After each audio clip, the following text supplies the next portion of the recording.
खाली यही ले काम चली इसको खले खा के हम हमार जिंदगी जियो खाली हो हमारा मिली हमार मन ना कर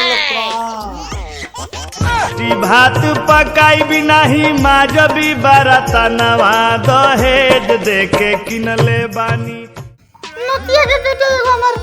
बतार तो सेवा बोले बा नतिया के हमरे घरे रहत नहीं के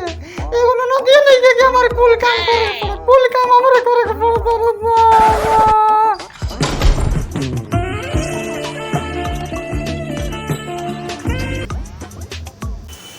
ओए हाय काम मस्त माल खुले बनी अपना बेटवा के कस की हमार माल रही तो हमारा स्वर्ग की प्राप्ति हो जाए। बाबूजी कुछ कह दिया करू हमरा के हां अब ना हम का कुछ करी ना हम कुछ ना करी ना ना ना ना ये बुढ़वा के नियत खराब है लगता है दादा हरदम एकर निगाह हमारे ऊपर गलते रहता लगत चलो तो बाबा से कोई के पड़ी न तो हमारी जवानी पे हाथ फेर दे रहता ना ये जी भाई देखी ना अपने बाबूजी के घटिया उठे ना ये जी क्या बोलो कुछ कहले हम का अभी क्या बोल को दे रे बा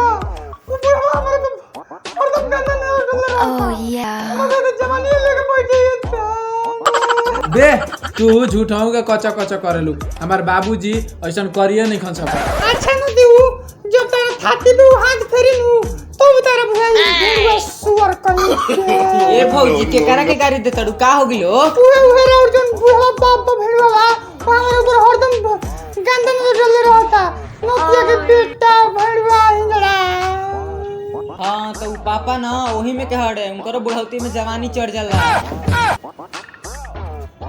ए चकलवा माई Oh yeah. खाना वाला ले हो बड़ी जोर से भूख लागल बा ओके बाबूजी लेके आओ तनी खाना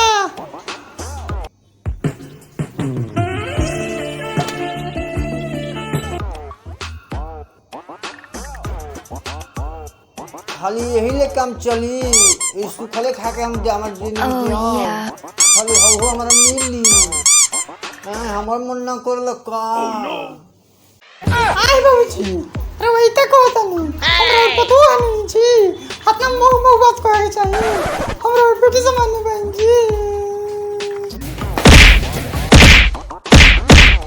हेलो दोस्तों तो वीडियो अच्छा लगे लोगे तो लाइक करियो लो और चैनल के सब्सक्राइब भी करिए लोगन एकरा से अच्छा और वीडियो भी मिलत रही और शेयर भी और कमेंट करके बताइए लो कि कौन सा पार्ट तुम लोग को अच्छा लागल और फुल मस्ती के एंजॉय के साथ में हमने के तीनों भाई के साथ video I love you bye bye take care do subscribe.